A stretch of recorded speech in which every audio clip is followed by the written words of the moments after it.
नमस्कार, आप देख रहे हैं न्यूज रूम लाइव। आपके साथ मैं हूं शिप्रा झा और बुलेटिन में सबसे पहले खबर आपको बिहार के गोपालगंज से बताते हैं, जहां रेडियो एक्टिव पदार्थ मिलने के बाद से हड़कंप मचा हुआ है और अब इसकी जांच की जा रही है। इस पूरे मामले को लेकर प्रशासन की टीम काफी एक्टिव नजर आ रही है, क्योंकि जब्त किए गए रेडियो एक्टिव पदार्थ के कैलिफोर्नियम होने का संदेह है।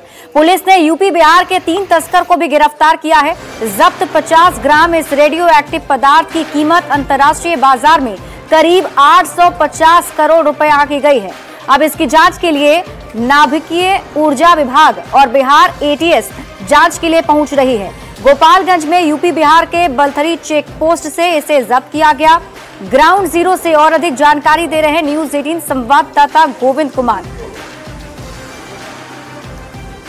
गोपालगंज पुलिस ने परमाणु बम में इस्तेमाल होने वाले रेडियो एक्टिव पदार्थ को जब्त किया है, जिसके कैलिफोर्नियम होने का संदेह है और इसकी जांच के लिए आज नाभिकीय ऊर्जा विभाग की टीम और बिहार एटीएस की टीम गोपालगंज पहुंच रही है। ये वही यूपी बिहार का बलथरी चेक पोस्ट है, जहां से गोपालगंज के कुचायकोट थाने की पुलिस ने बाइक सवार 3 तस्करों को गिरफ्तार किया था, जिनके पास से तकरीबन 50 ग्राम की वजन में कैलिफोर्नियम जैसा पदार्थ जो है बरामद हुआ था और ये गुजरात से तस्करी कर यूपी के रास्ते बिहार लाया जा रहा था। इसके बाद से गोपालगंज पुलिस ने जो चेक पोस्ट है वहाँ पर सख्ती बढ़ा दी है। इस वक्त गोपालगंज पुलिस बाइक से लेकर वाहन तमाम तरह की जो गाड़ियाँ हैं उसकी सख्ती से जांच कर रही है और जांच के दौरान ही कल पुलिस ने 3 तस्करों को गिरफ्तार किया था, जिनके पास से रेडियो एक्टिव पदार्थ बरामद किया गया था।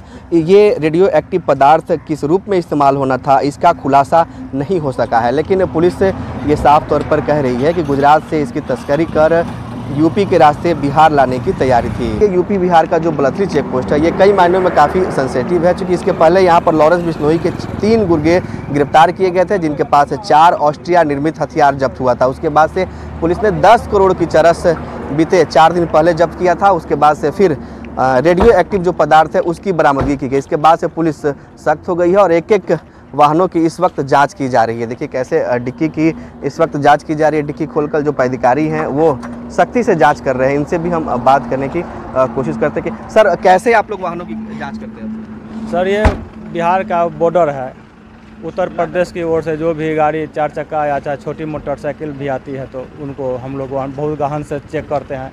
बड़े पदाधिकारी का आदेश है कि सख्त जाँच करना है और अधिक से अधिक जो है सब बरामद करना है। कुछ कल बरामद भी हुआ था? जी सर, बरामद हुआ था सर। कैसे पकड़ लिए आप लोग?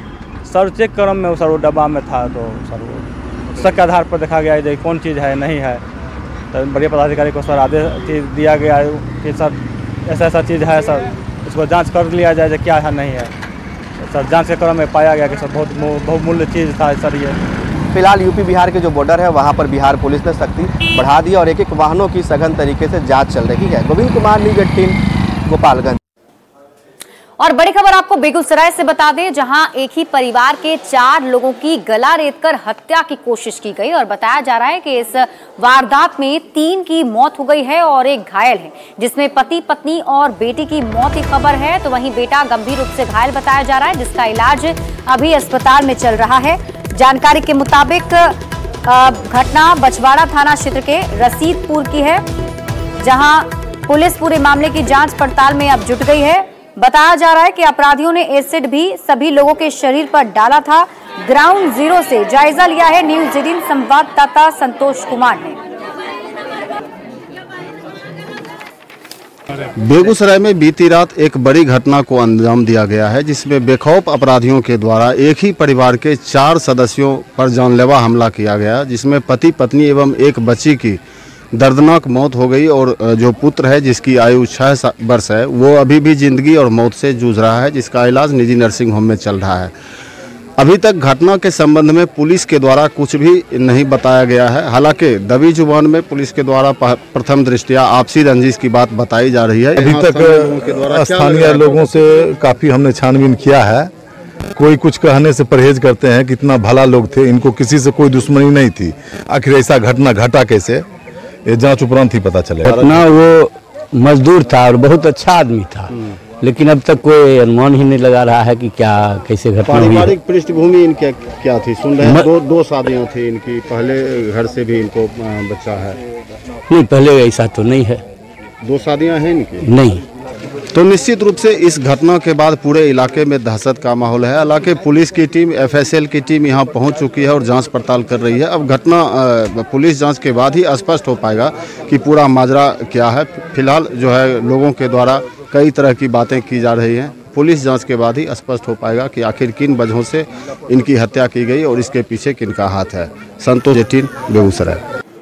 और इस बीच आपको पूर्णिया से बड़ी खबर बता दें, जहां सौर नदी में बताया जा रहा है कि एक नाव डूब गई, जिस वजह से लोगों के बीच वहां अफरा तफरी मच गई। और हालांकि सभी जो लोग हैं वो सुरक्षित बताए जा रहे हैं, बाल बाल बच गए हैं सभी लोग।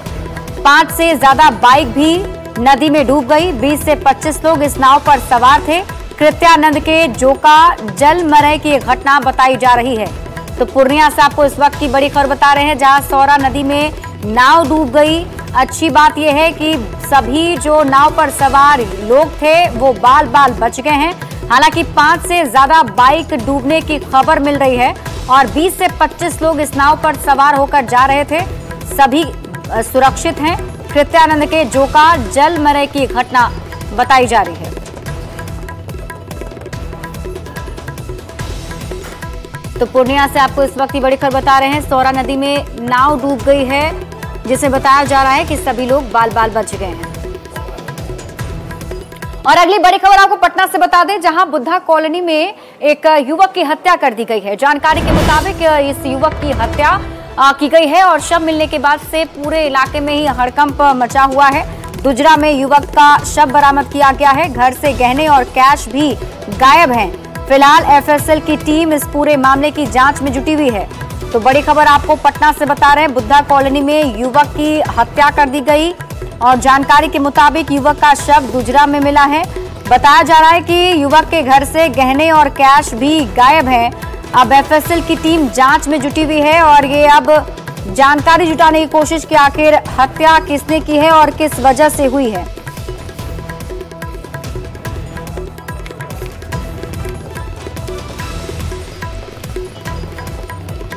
और देखिए, बिहार को केंद्र सरकार की तरफ से विशेष पैकेज दिया गया है और अब ऐसे में विशेष पैकेज की तरफ से जारी पहली किस्त के कुछ राशि भी बिहार सरकार को दे दी गई है। अब बताया जा रहा है कि बिहार सरकार को विशेष पैकेज के रूप में जो 5,532 करोड़ की राशि विभिन्न योजनाओं के लिए मंजूर की गई है, उसमें से बिहार सरकार को केंद्र सरकार ने आम बजट में बिहार के सड़क प्रोजेक्ट के लिए 26,000 करोड़ के पैकेज की घोषणा की है और इसके अलावा 21,000 करोड़ पावर प्लांट के लिए घोषणा की गई है। बिहार के लिए स्वीकृति 5,532 करोड़ रुपए की योजनाओं में से 3,651 करोड़ की राशि जारी भी कर दी गई है, जिसमें सड़क, स्वास्थ्य, शिक्षा और दूसरे विभागों के लिए 3,651 करोड़ रुपए बिहार सरकार को दी गई है।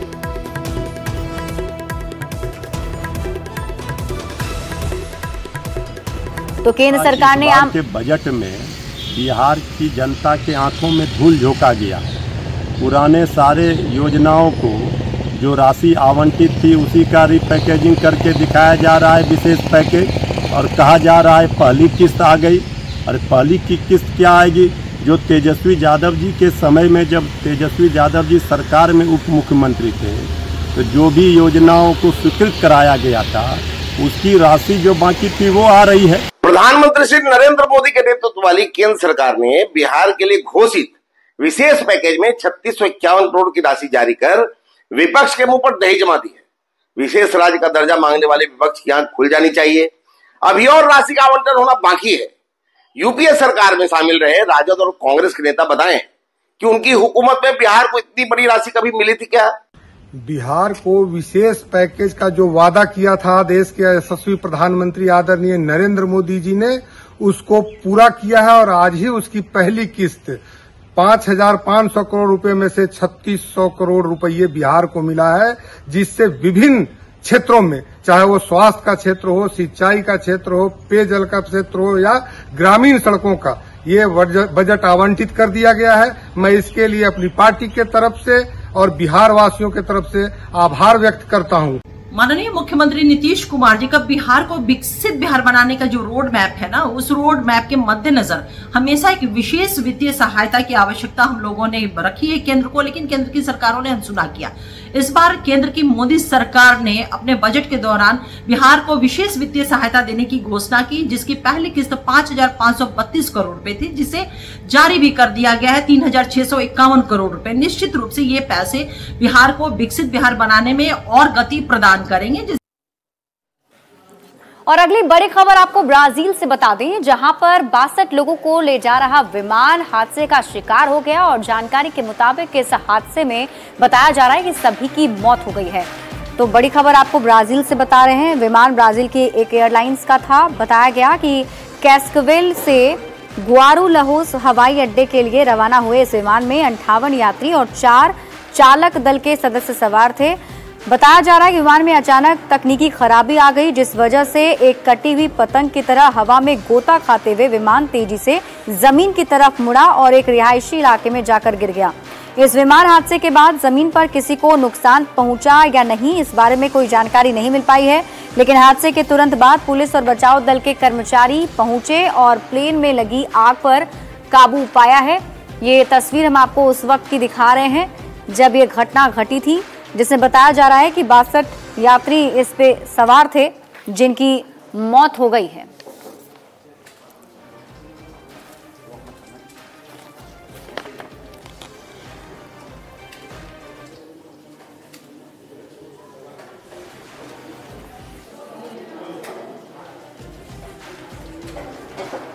और प्रधानमंत्री नरेंद्र मोदी आज केरल के वायनाड जाने वाले हैं, जहां लैंडस्लाइड की वजह से हुए हादसे का वो निरीक्षण करेंगे।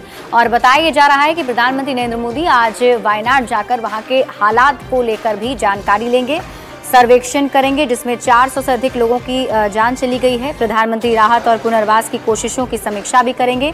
प्रधानमंत्री दोपहर करीब 12:15 पर प्रभावित इलाकों का दौरा करने वाले हैं और राहत शिविर और अस्पताल का भी दौरा किया जाएगा, जहां लैंडस्लाइड के पीड़ितों और बचे लोगों से मुलाकात पीएम मोदी करने वाले हैं और उनसे बातचीत भी करेंगे।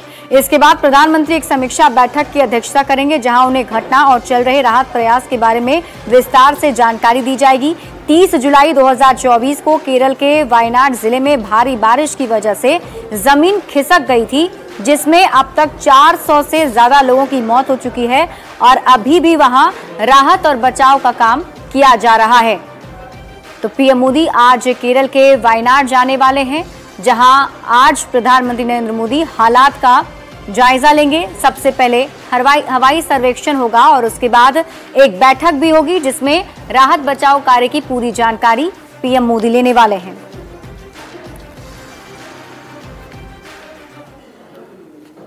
और आपको बता दें कि शेख हसीना के बेटे ने अब प्रधानमंत्री नरेंद्र मोदी का आभार जताया है। दरअसल उन्होंने एक वीडियो मैसेज के जरिए पीएम मोदी का आभार जताया और कहा कि शेख हसीना को भारत में जो शरण प्रधानमंत्री नरेंद्र मोदी की तरफ से दी गई है वो बहुत बड़ी राहत है उनके लिए। और क्या कुछ कहा है आपको दिखा दें।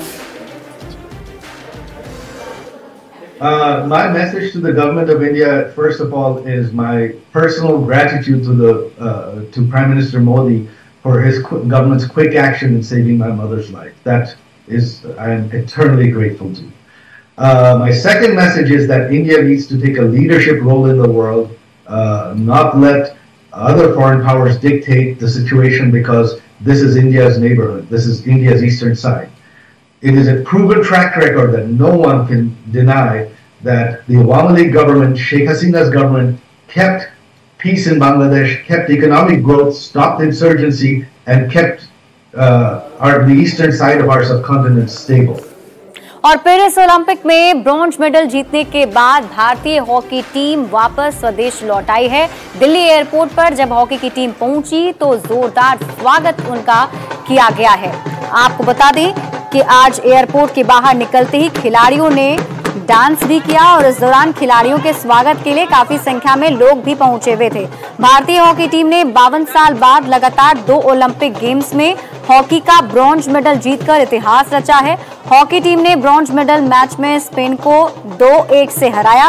हॉकी में ये भारत का चौथा ब्रॉन्ज मेडल है। इसके साथ ही भारत के नाम 8 गोल्ड और 1 सिल्वर मेडल भी है। ठीक है, हम फाइनल तक जाएं और गोल्ड मेडल जीतें, बट अनफॉर्चुनेटली वो हमारा सपना पूरा नहीं हुआ। बट हम खाली हाथ वापस नहीं आए हैं and back to back bronze medal जीतना ये भी हिस्ट्री है हॉकी के लिए और आई थिंक बहुत प्राउड है हम। किसको डेडिकेट करेंगे ये मेडल? ये पूरे इंडिया को करेंगे कि जितना आप लोगों ने सबने प्यार दिया है हमें, वो हमारे लिए बहुत इम्पोर्टेंट है और ये स्पोर्ट आपकी हमेशा हमारे साथ रहे, यही उम्मीद करते हैं। और देखिए, पेरिस ओलंपिक में चल रहे इस महाकुंभ वाले खेल में आज भारत को एक और मेडल की उम्मीद है और ये उम्मीद है रितिका हुड्डा से। दरअसल भारतीय पहलवान रितिका हुड्डा आज पदक जीत सकती हैं, जो फ्री स्टाइल 76 किलोग्राम के प्री क्वार्टर फाइनल से अपने अभियान की शुरुआत करेंगी। रितिका का अंतिम 16 दौर में सामना हंगरी की बेर्नाडेट नागी से होगा। इस मुकाबले में रितिका जीतती हैं तो आज ही वो क्वार्टर फाइनल और सेमीफाइनल मुकाबला भी खेलेंगी। सेमीफाइनल जीतने पर वो देश के लिए पदक ला सकती हैं।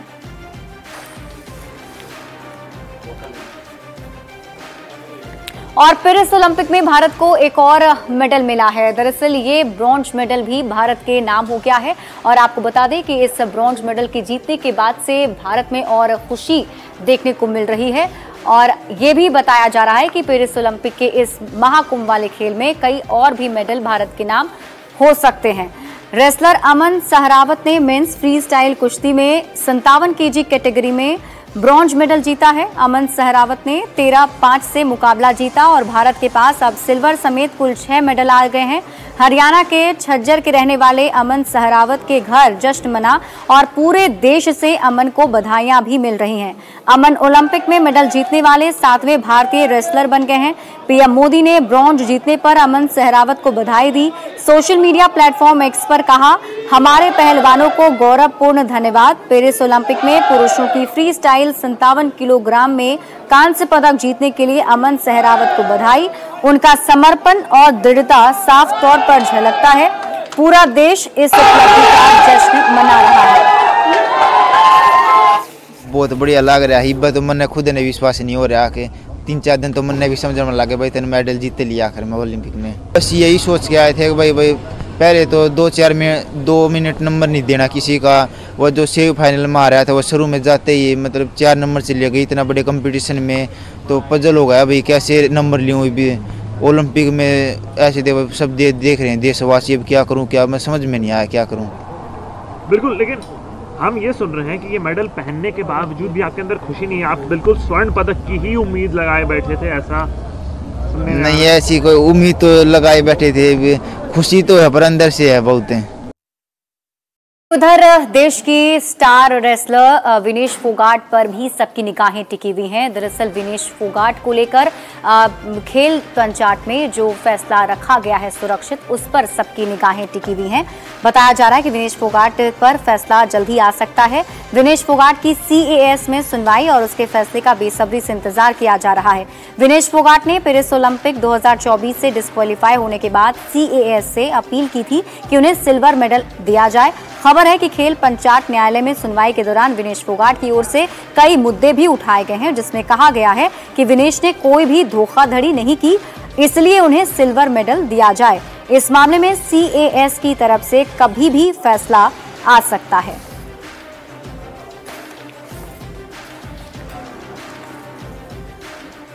वहीं पेरिस ओलंपिक गेम में नीरज चोपड़ा ने सिल्वर मेडल जीता है और ऐसे में लगातार 2 मेडल जीतने वाले नीरज चोपड़ा को लेकर पूरे देश भर में खुशी की लहर है और सभी नीरज चोपड़ा को ढेर सारी बधाई और शुभकामनाएं भी दे रहे हैं।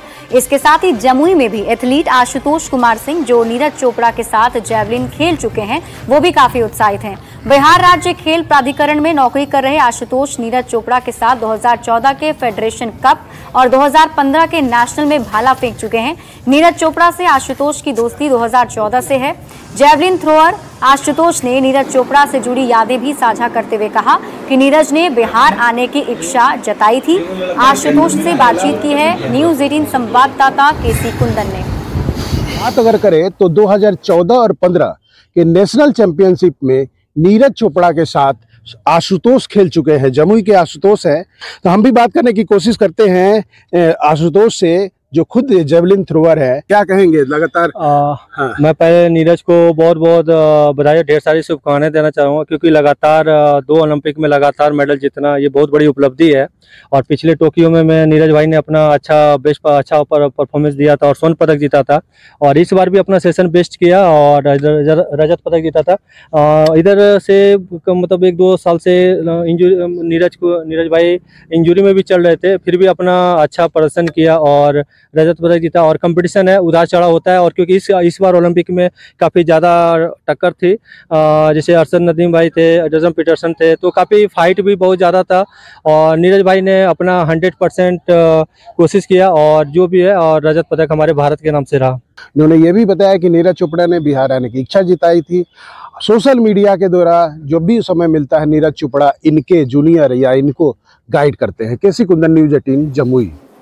और अब बात करेंगे बिहार में बढ़ते नदियों के जलस्तर की, जिसकी वजह से अब बाढ़ का खतरा मंडराने लगा है। बात अगर हम राजधानी पटना में गंगा नदी की करें तो गंगा किनारे अभी जो घाट हैं वो डूब चुके हैं। बताया जा रहा है कि गंगा का जलस्तर लगातार बढ़ता चला जा रहा है। दीघा और गांधी घाट पर गंगा खतरे के निशान तक पहुंच गई है। जिला प्रशासन ने गंगा में नाव के परिचालन पर रोक लगा दिया है। बावजूद इसके नाव पर खचाखच भरकर लोग इस पार से उस पार जा रहे हैं। मौके का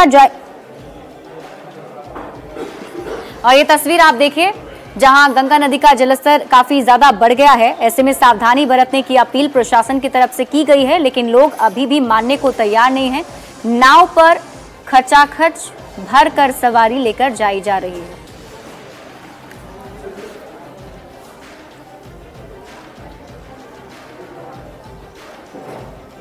और फिलहाल इस बुलेटिन में अभी के लिए बस इतना ही। आप देखते रहिए न्यूज़ 18 बिहार झारखंड।